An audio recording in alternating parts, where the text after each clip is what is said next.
So the other day I was talking on the phone to one of my friends who is an attendee at another Episcopal church in the diocese, and I said something to her about Joseph and Joseph's brothers, and she said, "Why are you talking about Joseph?"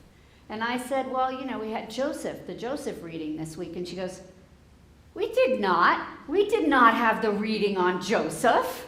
And I said, "Oh, you must be on track 2. Yeah. And I said, "We're on track 1. And she said, "Deb, why do you have to be different?" So I said, "We alternate. We do track 1 one year and track 2 the next." And she goes, "I don't think I ever hear track 1. I don't think I ever go to a church that has track 1. And I said, "That's because the preachers don't like to preach track 1. Because it has all the hard stuff. So they always are taking the option of track 2. Your parish administrator last year when we were doing this, she said, "Oh, well, St. Clement's is on track 2. I said, "Wasn't St. Clement's on track 2 last year?" She goes, "I think so." I said, "It's your rector who likes to switch them out depending on what the readings are." So then she said to me this year, "You called him out, so now he's sticking with the track." So track 1 is hard. Remember, track 1 takes us through the Hebrew scriptures, through the prophets, and through the patriarchs, who are problematic figures in some ways, right? So last week we left off with Joseph, and Joseph is famous for His amazing Technicolor dream. his amazing Technicolor Dreamcoat, right? That's Mary's husband, Joseph. We're talking that guy. No. No. Other Joseph. These are the patriarchs. So this is Abraham's Oh. great grandson. So we Oh, went yes. Abraham, Isaac, Jacob, Joseph. Okay. And Joseph is the 11th of 12 children. He's the baby, and he's favored by his father. Now, he's favored by his father because he is gifted, because his father senses that he is gifted. Not just because he's the baby, although that's quite possible too. And his father gives him this coat because it represents his belief in Joseph's gift. But the brothers, of course, don't like this, right? Why does he get a coat? I didn't get a coat like that. And, the whole thing. This is a beautiful thing about Scripture. If you ever have suffered from sibling rivalry, you know that this goes way back to the beginning, right? What's the first murder? Cain and Abel, brother on brother, right? The very first murder. Okay, so today we're continuing the story of Joseph. When last we left him, he had been sold into slavery by his older brothers. Now, they were going to kill him for his coat, but they decided that was not a good idea. That was really, probably beyond the pale. And then just then, this caravan showed up, and they're like, "Look, it's the slave train. Let's sell him into slavery. That's better." And that is, in fact, what they did. Then they went home and lied to their father and said, "We don't know what happened to Joseph. Did he wander off?" And his father was brokenhearted because, this was his favorite kid.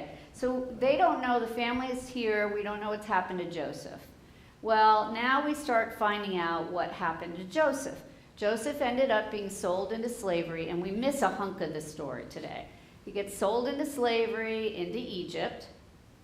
He does something, he's working as a table server, does something, I can't remember even what he does, but he ends up in jail. And while he's in jail, there are 2 other household members that end up in jail. And they both have dreams. And one of the dreams, Joseph says, "Oh, this is not good. You're going to lose your head." And that's what happens. The guy loses his head. So then the other guy says, "Please don't tell me that that's what my dream means." And he says, "No, actually, your dream means that you're going to get restored to your place and better." And that, in fact, is what happens to him. So then the Pharaoh has a dream, and he has this repeated, and no one can tell him what this dream means. So the guy who was restored says, "Oh, get Joseph. He told me my dream and the other guy's dream, and he was right." So they bring Joseph to the Pharaoh, and Joseph says there's going to be 7 years of plenty, and then there's going to be a famine. So you better stock up. And that, in fact, is what Pharaoh does. He starts stocking up. He believes Joseph. Well, so now we're at this point of the story where now we're in the famine. The famine has happened, and everybody who is not in Egypt, all the countries around, are starving. And the Pharaoh has taken to Joseph so much that Joseph is now in charge of welcoming the people who come in and deciding how much, or if any, food they will get. Well, guess who shows up? His brothers, right? Because they're all starving, right, in another country. And then they see this grand figure in robes and whatever else he's wearing show up. And he stands before them, and they're just like, please give me some food. And he says, don't you recognize me? I'm your brother. Well, that doesn't make them feel too much better, right? They're like, oh, that brother. But Joseph forgives them. Why? Because he said it was God's plan. That's right. I've never read that before today. Yeah. Caught on to that. And you caught on to that today, right? We've all heard the story, but it's not just that he forgives them, but why he forgives them. He says, if you hadn't sold me into slavery, I wouldn't have ended up in Egypt. And if I didn't end up in Egypt, I wouldn't have been able to interpret Pharaoh's dream. And not only would I'm, of course, incidentally, I'm rich, but we saved all the people of Egypt. And if I hadn't been here, they would have died too. And it also says, like, he saved the line of Israel. Yes. The line of Benjamin. You know what I mean? Yes. Because in the meantime, he now has a younger brother. Joseph. So up until then, the other reason his father liked him best is he's the only child of Rachel, who, remember the story of Rachel and Leah. Remember, Jacob got tricked into marrying Rachel and Leah, and then he had a bunch of children with Leah, and he only has the one child with Rachel, who is Joseph. So that's the other reason he's the favorite, because he's from the wife that he loves. Whereas whereas Leah has nice eyes. I hate that. That really bothers me. And so then meantime, Rachel has had another child, Benjamin. So now Joseph has a younger sibling, and they see one another and they embrace and they cry because they are the full siblings, thus saving the line of specifically Benjamin. Good. Okay, so there's the happy ending that we've been waiting for in one of these stories for a while. Okay. Why couldn't the brothers answer if the father was still alive? They did, but they eventually did. But he's like, is my father still alive? And they're like, you're Joseph, right? They're just knocked out by this whole thing. Yeah, but they do eventually. And then they're all reunited, and they bring the family to Egypt, so the whole family doesn't starve. They bring everybody to Egypt, and everybody goes to Egypt, right? And so now we have this connection between the line of Jesus and Egypt in a benevolent way, right? Okay, there we go to the psalm. This psalm is very short. How does this psalm make you feel? Good. Yeah, right? It's a nice one. It's a nice short one. How wonderful it is to live in harmony. And it's like oil in your beard, which I can't comment on. Maybe Paul can. We got oil, we got a beard. Yeah.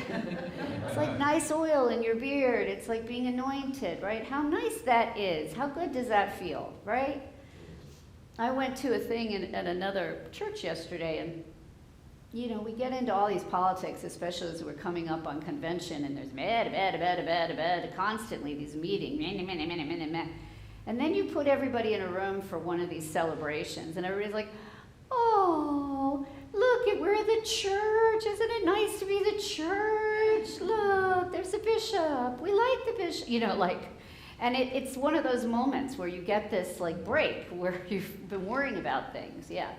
All right, so then we get to the second reading, and this is, we've been really struggling because Paul's letters are complicated, and his letters to the Romans, remember, this is the last set of letters he writes, are to the Romans. And he's right up in the face of the empire now.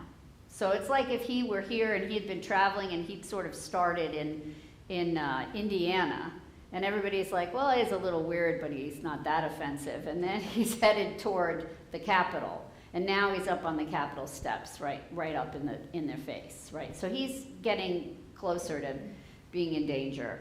And he says, he's talking about this idea of, he's trying to straighten out people on the idea of the Jews and the Christians. Who are the Jews? Who are the Christians? This is very confusing because they've been told the Jews are God's chosen people. And now here's a Jew saying, well, now we've got the Christians, we've got the Jesus followers, and Jesus is the Son of God, so they've really got the number.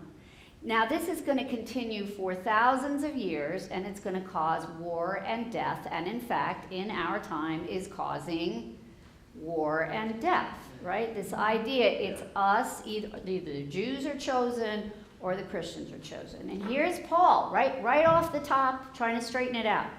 He says, I am of the tribe of Benjamin. go ahead. Yeah. I am of the tribe, I am a Jew. Would you? I'm a Jew, right? And I am evangelizing for Jesus the Christ. And there is no contradiction there, right? Now, he's trying to make it simple. Is it simple? Does it seem simple when you read it? Yeah, that's part of the problem, right? We just have trouble simplifying Paul. But it's that simple, really.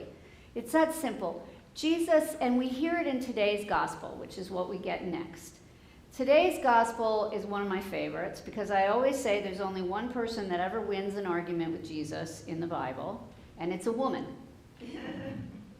And she doesn't even have a name. She's not important enough to get a name, right? But she's the only one that wins an argument because she says, she knows he's healing people, he's this famous prophet, and she says, help me. And he's like, were you talking to me, right? And he's very nasty in this. Like, Yeah. he's very un-Jesus-like. So one wonders what that's about. Jesus was not above, like, doing things for effect. He was like a little bit of a showman. So I suspect that that's what this is. This is a little show that he's doing. Oh, look, I don't talk to that person. And his disciples are not even vaguely appalled by this, right? They're all like, can you just shut her up, though? Because she's bugging us, right? That's their whole empathetic response. He's like, I'm not going to heal her. And they're like, good, don't heal her, but can you shut her up? And so it seems like he's teaching somebody a lesson. So he probably, I suspect, is going to heal her the whole time. We don't have that text, but the text we do have is her saying very humbly, he says, listen, we don't give the food meant for the people to the dogs. Right? Very mean kind of calling her a dog. And she very calmly, without getting mad, says, okay, I'm a dog, but you know what? Even dogs get the scraps under the table. Very humble, still faithful, still believing, not taking offense. And Jesus is like, you win. I'm going to heal that person. So there's a lesson in persistence, right? Mm-hmm. There's a lesson in what else? Persistence and Forgiveness. faith. That's right. What else? Forgiveness. Who's forgiven whom? Well, I know we hear when Joseph forgives his brothers and all that stuff. That's Oh, part in of the earlier ones. You're Yeah. jumping ahead to the synthesis. But Yeah. yes, right? That's the- And if Jesus needs to be forgiven, she does not, at least does not take offense, right, at what he says. She does not immediately go, okay, I see what you're worth, Mr. Prophet guy, and storm off, which is what many of us would do, right? We'd be like, this guy you got as your prophet is not nice. I'm kind of like that. Yeah. Yeah. I'm there. I'm a little offended. Yeah. Yeah, he's really nasty. He's not even just, he's like, was I talking to you? Talk to the hand, right? And then when she insists on talking to him, he's like, what do you want, dog? Oof, oof, really. But she ignored him. Yeah, well, She kind Well, of. she's ignoring his bad behavior, not even bothering to acknowledge it, and keeps on doing what she's doing. So to me, she's more powerful, showing him that she's above him. well, She's not I don't want to gonna go fight that stuff. far because she does acknowledge him because she says, yes, Lord, because he says, why should I give the crumbs to a dog? And she said, yes, Lord, but even the dogs get the crumbs. But she's not taking offense. She's being strong. She is being strong and she's being faithful and she's believing in him. And he's making it hard, right? He's making it hard on her, but she's solid. She stays solid. And so if we put all these lessons together, Norley's already kind of jumped there, right? What do we have? What do we have today? To me, it's a lot of forgiving. There's a lot of forgiving. Yeah. First, yeah. Which makes you feel good afterwards. That's right. And that, in fact, you're going to get to the children's sermon, because when we do the children's sermon, we're going to talk about how it makes you feel when you forgive someone. And we're going to say, oh, that feels good. And then we're going to say, who wants to try that? So as we will end the children's sermon, how does it feel when you forgive someone? It feels good. So would we all like to try that? Do you think we can try that? This is what I always say to the children. Do you think we could try that? And then I say, do we agree? So while mentally we know, I know that it's still, Well, it's really hard, right? Yeah. But think of like the protesters, and and it's, nowadays, you don't have to like even get up in somebody's face to get violence acted upon you, right? I mean, I was at the protest at the Coast Guard base when the ice truck ran over the guy's foot. I was standing next to the guy, and we're screaming, back up, because the truck is on this guy's foot. Like, I'm standing there and the truck is and I'm like yelling, back up, you're on his foot. And you don't even think about it, right? You just say, back up. And that was about a week before the woman got killed, was shot for not moving the car fast enough. It did not occur to me at any moment that could happen, right? I was like, I'm yelling at the driver because he's on the guy's foot. So this thing where this driver, and I'm like, when I intervene, it's like, you need to back up, not just because it's the right thing to do, but it's not good for you to be on this. Like, you don't really want to have I don't believe the driver drove on this guy's foot on purpose. Right. Yeah. I mean, it's not that, you got to be skillful to actually drive on somebody's foot on purpose, right? But everybody's scared and energized in these situations. And what's the beautiful thing about the woman is she's not. She's very, this is this guy, I want him to heal this person. Right. He's kind of kicking me around, but I still know what I want, right? I want to be him to heal, and I will stay with that. And I think in times when there's a lot of anxiety, you have to stay solid on what you're about. And if we're about peace and justice and love and being in the room when everybody's friends, like in the psalm, then the key to that is staying focused, as they said in the civil rights movement, having your eyes on the prize, right? Yeah. And what's the prize? Not money, not glory, right? Not power. The prize is to believe, right? That's all she did, was to believe and to be faithful and to be forgiving. So can we try that? Amen. Yeah, and then what do we say when we all agree? Yeah. Amen. Yes, we can try that.